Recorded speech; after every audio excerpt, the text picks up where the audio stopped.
Rolling. Cool. Okay. Great. So I'm sitting here with Isaac. He's the founder of Realspace Coworking in Chiang Mai. So thanks for sitting down with me. Yeah, no worries, man. Cool. Yeah, I thought I'd like to sit down with you and just go through a journey of the whole co-working space and kind of learn more about its origins. And I think you're going to have a lot of interesting kind of insights. Yeah, sure. So yeah, I thought I'd just quickly start on the origins of the space and a bit about yourself, who's involved in the project. Yeah. And an overview of the space as well. Sure. Yeah. So I opened it just over a year ago, and I kind of did it as a bit of an experiment, just like wanted to do something a bit different from the other spaces that I'd seen. And originally it was more of just like games and like community events and things like that. Anything that would drive social interaction was the kind of concept. I found that when I would visit like new cities, I wouldn't always know what was the best way to meet new people, especially like without like drinking. Like I didn't necessarily want to just always go to a bar. It's only a certain type of like normal atmosphere that you would find in that environment, which can be fun. Like I do drink alcohol, but I didn't want to like have that as the sort of go-to option every time I was in a new place. And sometimes, yeah, I just didn't know where to go or what to do if I just wanted to hang out and meet people. Like there were, board game cafes, there's like co-working spaces, and I really like enjoy going to those spaces when I'm traveling, but sometimes they're not necessarily set up that you can just naturally go in by yourself and just hang out with a group of people and play games or whatever, or just chat and network.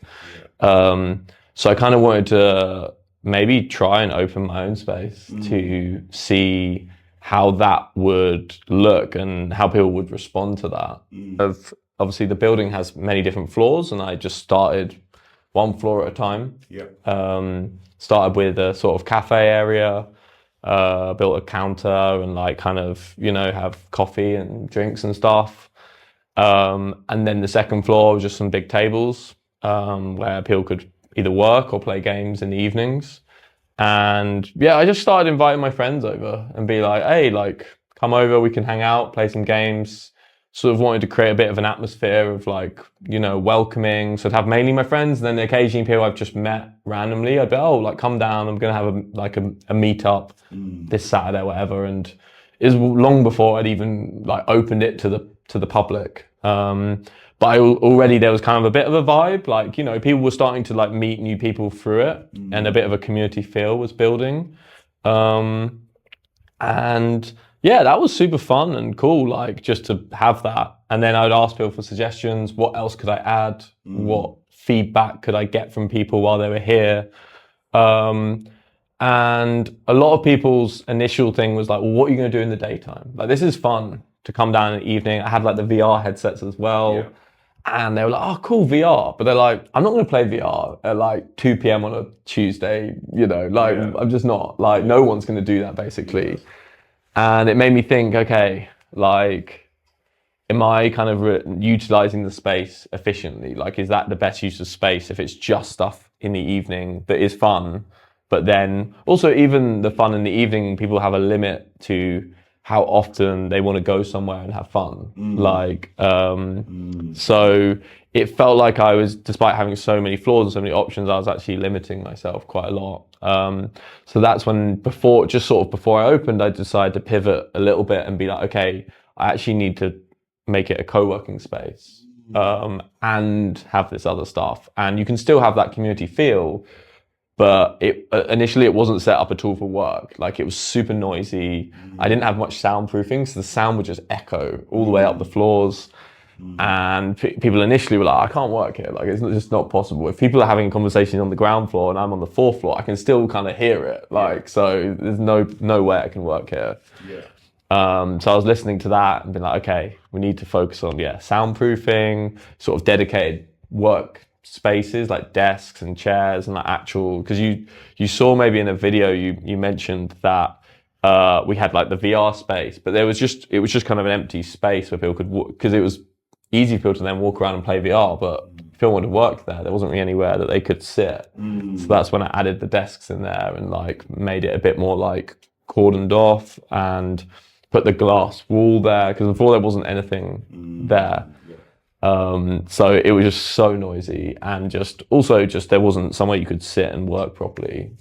So a lot of kind of shifts, and I adapted quite a lot to what people wanted from the space. So yeah, and then just kept going with that in mind to create this like hybrid of co-working and community sort of space. Yeah. That's incredibly fascinating. I'm quite new to the space. I did not realize that this had not been a co-working space from the initial conception. That's really interesting. And I think it seems you've really succeeded a year in. I've read reviews online, and everyone talks up the social aspect of the space kind of as a huge point, a big point in favor of Realspace over other spaces in the city. So I wonder if that initial focus on a social space, first and foremost, was very useful to maybe the success as a co-working space as well. Yeah, no, that's a really good point, actually. I think having that foundation of like, this is a social atmosphere, and then building out these other options with that in mind really help people to connect with each other. And so when people come here, they're aware of like what to expect kind of thing. They're like, okay, it's a community space. I can get my work done too. But if I want to chat to people, that's also okay. Because that was the kind of, like you said, the initial conception of the place was about that. Yeah.